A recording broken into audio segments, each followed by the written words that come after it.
Đâyคือខ្ញុំចង់អរគុណទៅកាន់បងសំណេរមែនទេចេសូមជម្រាបទីបំផុតខ្ញុំរកចម្លើយឃើញការខ្ញុំច្រឡំមុននឹងចូលទៅដល់មកសិភៅដំបូងគេអាចទៅថតគ្មានទេសម្រាប់មនុស្សស្មោះខ្ញុំមិនដឹងថាគួរតែបើកក្បាលវីដេអូនេះដោយរបៀបណាប៉ុន្តែកាលពីប្រហែលម៉ោងមុនហ្នឹងមានគេម្នាក់ live វីដេអូ TikTok របស់ខ្ញុំផុសតាំងពី2023មកកាលហ្នឹងបត់ហ្នឹងល្បីណាអូតាណាក៏លឺដែរ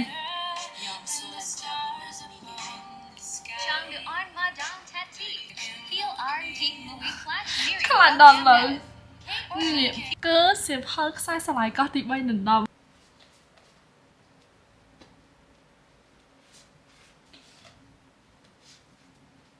វីដេអូនៅថ្ងៃនេះខ្ញុំនឹងសម្រេចចិត្តមកធ្វើ reading blog and series សៀវភៅកោះទី3ដណ្ដប់ប៉ុន្តែខ្ញុំសន្យាថាខ្ញុំនឹងអត់ spoil ឬមួយក៏ប្រាប់សាច់រឿងអីអញ្ចឹង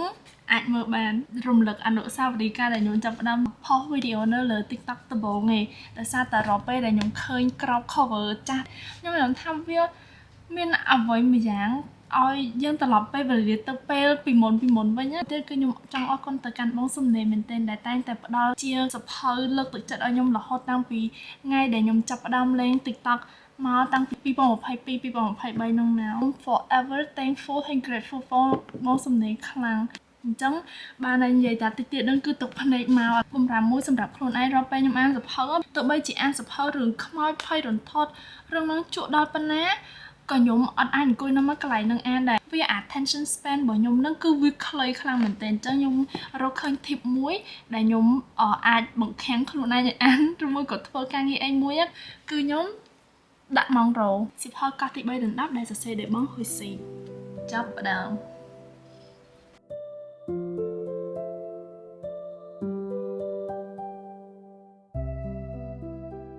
នៅលើហ្នឹងគាត់ក៏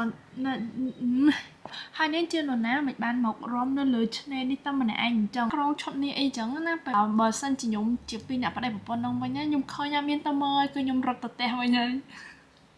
ខ្ញុំអានសភៅនេះបាន1ម៉ោង10នាទីជាងហើយដល់ទំព័រទី116ប៉ុន្តែឥឡូវនេះសួរថាមានអារម្មណ៍បែបណាអត់ទាន់ដឹងហើយគឺសពិចសពិលនឹងការពិតខ្លាំងមែនទែនថាតើមានរឿងអីមួយនៅពីក្រោយការពិតទាំងអស់ដែលតួអង្គទាំងពីរនឹងកំពុងតែស្វែងរកចម្ងល់តាំងពីបើកក្បាលផ្ដើមរឿងដំបូងរហូតដល់ឥឡូវនៅឆ្ងល់និយាយថាឆ្ងល់មួយហើយមួយវគ្គទៀតឆ្ងល់មួយទៀត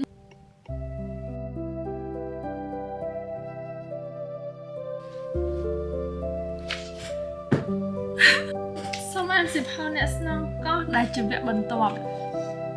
ខ្ញុំបានអានសភៅទី1ចាប់ពីកោះទី3ដណ្ដប់ដែលសរសេរដោយបងតាំងហ៊ុយសេសភៅទី1នេះអានទៅខ្ញុំរៀងភ័ន្តច្រឡំដោយសារអីអាចចាប់ទុកបានថាសភៅទី1នេះវាគ្រាន់តែជាការបើកក្បាលដំបូងនៃឆាកធំមួយនៃសាច់រឿងគេទាំងមូលអីចឹងណាជាប្រភេទសភៅប្រឡំលោកអភិនិហាហើយអាកំបាំងគេនិយាយអំពីមហាវិទ្យាល័យបុរាណវិទ្យាមួយលោកគ្រូអ្នកគ្រូគាត់នាំសិស្សទាំងអស់ទៅចុះកម្មសិក្សាស្រាវជ្រាវនៅឯប្រជុំកោះត្រុដិពេលដែលតួអង្គប្រុសទៅដល់ប្រជុំកោះត្រុដិហ្នឹងចាប់ផ្ដើមមានរឿងហេតុការណ៍ចម្លែកកើតឡើងមកលើរូបគាត់ដែររបៀបដូចពេលទៅកន្លែងណាមួយចឹងដូចកន្លែងហ្នឹងដូចប្រហែលពេលចឹងធ្វើឲ្យយើងឆ្ងល់ថាមិនបានតួអង្គប្រហែលចឹងមានរឿងអីនៅពីក្រោយហ្នឹងឯងបានជាតួអង្គមានសកម្មភាពអញ្ចឹងហើយគាត់ក៏អត់ដឹងខ្លួនដែរហើយនៅលើកោះនីមួយៗនៅប្រជុំកោះត្រុដិហ្នឹងគេមានមេកោះប្រចាំហាមនិស្សិតទាំងអស់ហ្នឹងប្លែកមែនទែននៅយុគណាត្រៀតហ្នឹងនរៈហ្នឹងគាត់បានទៅឃើញនារីរបាំម្នាក់នៅលើឆ្នេរខ្សាច់តែម្នាក់ឯងហើយមិនមែនធម្មតាណាគឺក្រុងឈុតនាងនាគទៀតតែរឿងមួយដែលសំណាងនោះគឺតួអង្គប្រុសមិនបានឃើញទស្សនវិជ្ជាទាំងអស់ហ្នឹងតែម្នាក់ឯងមានម្នាក់ទៀតនៅក្នុងក្រុមរបស់គាត់ហ្នឹងក៏បានឃើញនឹងទទួលបានបទពិសោធន៍នឹងដូចគ្នាដែរនៅក្រោយហ្នឹងមានប្រយោគមួយដែលធ្វើឲ្យយើងចង់ទៅអានវគ្គ2បន្តខ្ញុំគិតថាខ្ញុំទៅអានភាគ2សិន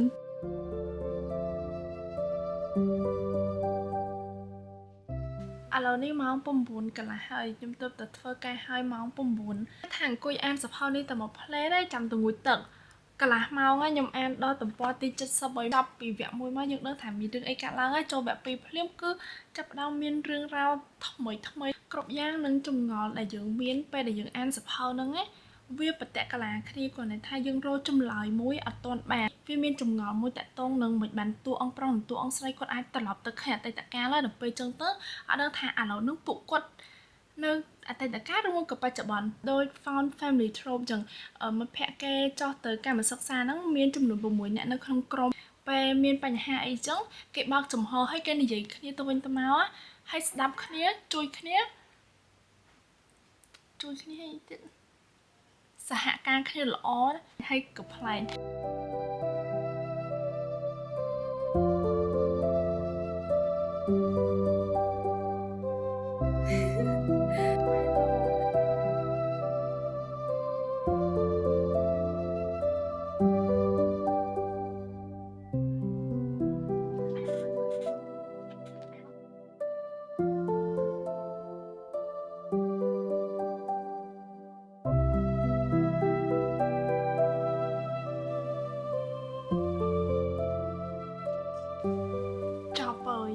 ថាចម្លើយដដែលចម្លើយអត់តន់ទទួលបានទេបានតែចម្ងល់ទេចូលដល់វគ្គ2នេះភ្លាមគូសាច់រឿងចូលមកច្រត់ទៅចង់បញ្ចប់ហ្នឹងពេលយើងដឹងវគ្គតបានចម្លើយពីភាគ1គាត់ថាបានតម្រុយថ្មីគឺ trust issue សាហាវអត់ដឹងថាគួរតែជឿទូមួយណាអត់មួយណាមានវត្តមានរបស់មានលិឆា mention នៅក្នុងសភៅវគ្គ2ហ្នឹងហើយនៅចុងក្រោយហ្នឹងគេប្រាប់ថាមានលិឆាហ្នឹងគឺជាអ្នកគេដល់ពេលចឹងចង់ដឹងរឿងមានលិឆាហ្នឹងមួយទៀតសភៅ2ក្បាលហ្នឹងខ្ញុំអាន in one sitting អត់ទៅណាហ្មងកោះទីមិនច្រឡំ personal opinion សម្រាប់ខ្ញុំអានវគ្គ2នេះក៏រៀងភ័ន្តច្រឡំដែរដោយសារតែនៅក្នុងហ្នឹងគេបែងចែកដាច់តម្លៃ POV របស់អ្នកគេចឹងប៉ុន្តែថាម្នាក់ស្លាប់ម្នាក់ទៀតដឹងខ្លួនត្រឡប់ទៅអតីតកាលមកបច្ចុប្បន្នវិញដល់ពេលចឹងទៅអានលឿនពេកទៅរៀងភាំងអត់ដឹងថាឥឡូវនេះនៅបច្ចុប្បន្នកាលឬមកក៏នៅអតីតកាលឯងមានស្ដេចនាគរាជមានអីឲ្យគេលេងសាច់រឿងគេនៅក្រោមទឹកអីចឹងពួកអីតាំងពីក្មេងមកខ្ញុំចិត្តមើលរឿងសិលតែមានរឿងនាគគេនាំគ្នាហោះជ្រែកចូលទៅក្រោមទឹកអីហ្នឹងគឺដឹងតែចូលចិត្តមើលដល់ពេលអានសភៅនេះហាវារំលឹកតែអតីតកាលនៅពីក្មេងចឹង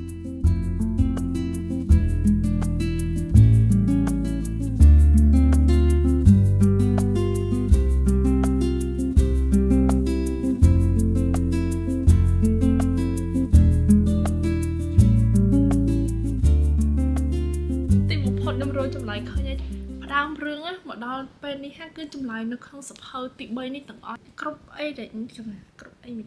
វារំខានភាគ3នេះល្អអានប៉ុន្តែមុននឹងអានដេកលក់អស់1ម៉ោងខ្ញុំអានសភៅត្បូងរំដួលចុងក្រោយដែលសរសេរដោយបងទស្សនសោមនិងទេសយុទ្ធចំបីជា compare ទៅសភៅ2ក្បាលទៀតណាខ្ញុំស្រឡាញ់សភៅទី3ជាងដោយសារអីយើងស្គាល់តួអង្គច្បាស់ជាងមុនហើយមានចម្ងល់2ទៀតដែលខ្ញុំនៅឆ្ងល់ដឹងថាមកពីខ្ញុំចាប់អត់ទាន់ឬមួយក៏គេអត់បង្ហោបព្រោះនៅក្នុងនេះហាមានអី reveal មកច្រើនមែនទែនគ្រប់យ៉ាងវាអត់ទាន់ចាប់ត្រឹមហ្នឹងគាត់ដាក់ថាសភៅទី4របស់ខ្សែស្រឡាយកោះទី3ដណ្ដប់ពេលផ្កាយរំដួលរីកម្ដងទៀតចំណាប់អារម្មណ៍លើខ្សែស្រឡាយទាំង3ក្បាលនឹងសិនមុននឹងចូលទៅដល់មុននឹងតែអាន spin off story របស់មានលិឆានេះពេលអានសភៅភាគ1រឿងមិនចឹងមួយគេគាត់តែចេញមកណែនាំខ្លួនឲ្យដឹងថាតើមានរឿងអីកើតឡើងមុននឹងចូលទៅ plot ធំអីចឹងណាគាត់តែកម្មទី1អីចឹងវារៀងរាក់បន្តិចគេចិត្តចង់បញ្ចប់នៃភាគ1ហ្នឹងចូលដល់ភាគ2ហ្នឹងចាប់ផ្ដើមសាច់រឿងមកផ្ដុំគ្នាយើងទទួលបានដានតិចតួចប៉ុន្តែអត់ទាន់ប្រកាសថាតើអាហ្នឹងនឹងនាំអ្នកអាននឹងទៅដល់ចំណុចណាអត់ហ៊ាននិយាយយើងបង្កើត spoil សាច់រឿងគេចូលទៅដល់សភៅកោះទី3ដណ្ដប់ត្បូងរំដួលចុងក្រោយហើយគ្រប់យ៉ាងគឺវាបតកលាស៊ីមតិយាបតកលាស៊ីមត្រីគ្នាមែនទែនចូលជ្រៅជាងសភៅមុនចឹងយើងស្គាល់ពីតួអង្គកាន់តែច្បាស់ជាងមុនដឹងពីអត្តសញ្ញាណនៃតួអង្គមួយចំនួនមានរឿងដែលយើងអត់ដែលដឹងថាមានរឿងនឹងកើតឡើងរឿងដែលធ្វើឲ្យយើងភ្ញាក់ផ្អើលព័ត៌មានថ្មីពីតួអង្គក៏មាននៅក្នុងសភៅទី3នេះដែរអានសភៅនេះគឺឆ្ងល់តែតួអង្គគេថាតាមម្នាក់នឹងគឺជាអ្នកគេផើមួយចុងក្រោយនៅក្នុង reading vlog ថ្ងៃនេះបងវាយអារម្មណ៍កុំឲ្យអ្នកទាំងអស់គ្នាធុញបើកសៀវភៅដំបូងគេនៅក្នុងឆ្នាំ2026អានេះខ្ញុំទិញពីបណ្ណាគារអន្តរទេវីនៅបាត់ដំបង ពណ៌គេអញ្ចឹងមិនឬមួយកានេះសាកពណ៌សាកពណ៌ឆាន់សនរីតើសភៅនោះសាកពណ៌មែនពណ៌គេរៀងដុតជាងនឹងតែអត់ជាបញ្ហាព្រោះ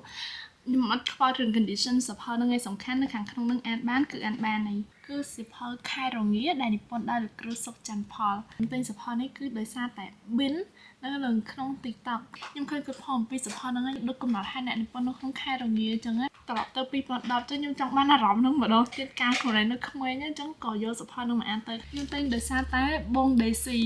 ក្រាស់មែនខ្ញុំថាសភៅហ្នឹងស្ដាងទៅ500ទំព័រជាងសៀវភៅស្រទន់មុនស្នេហ៍ដែលនិពន្ធដោយអ្នកគ្រូមេសំសុធារី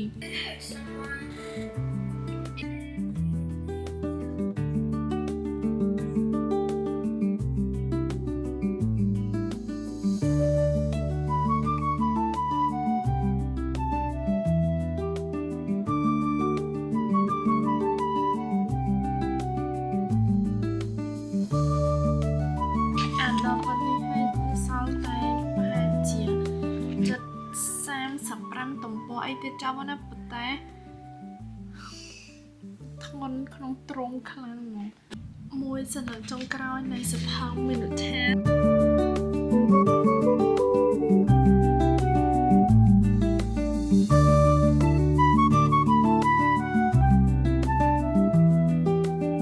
សរសេរបានពណ៌នេះថា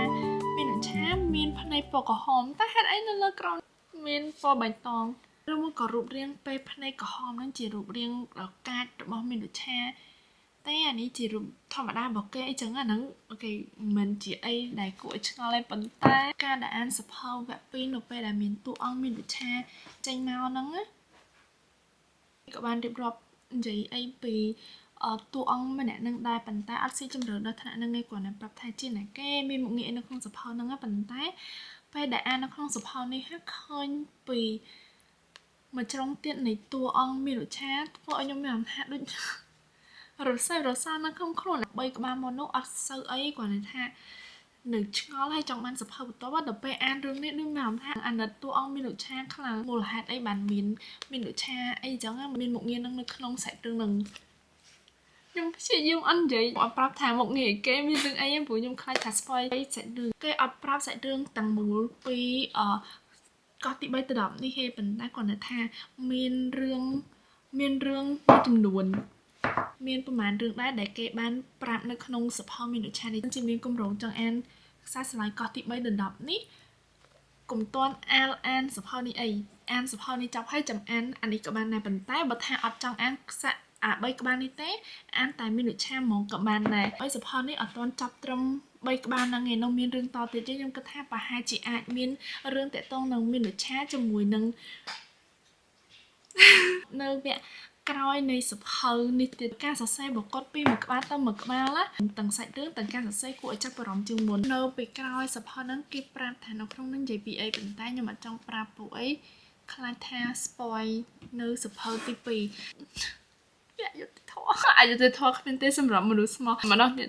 យុទ្ធធម៌គ្មានទេសម្រាប់មនុស្សស្មោះ DJ សុំចម្រៀងមកម្ដងទៀតអត់ចង់មកយំនឹង DJ ដែលចម្រៀង